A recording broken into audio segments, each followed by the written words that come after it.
As well as being a workshop and a gallery, the Print Studio is a community where all kinds of artists work together, well-established ones, recent graduates, sculptors, painters, visiting artists. It's just, you learn so much just by working with other people, just being around.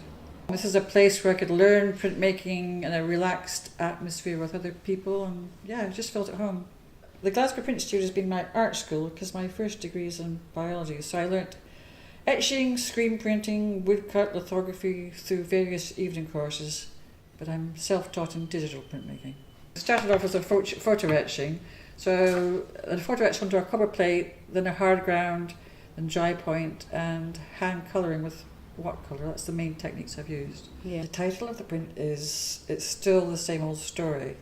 This print is part of a series of old typewriter etchings I've been making for several years.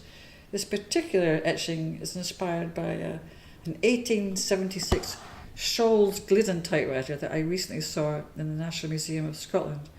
It was donated to the museum by Ethelinda Hadwin, a suffragette who opened up typewriting offices in Edinburgh employing women. So the typewriter is both a tool for suffragette campaigning and one of the key technologies associated with women going into the workplace. So that's the main idea, it's part of a series of typewriters.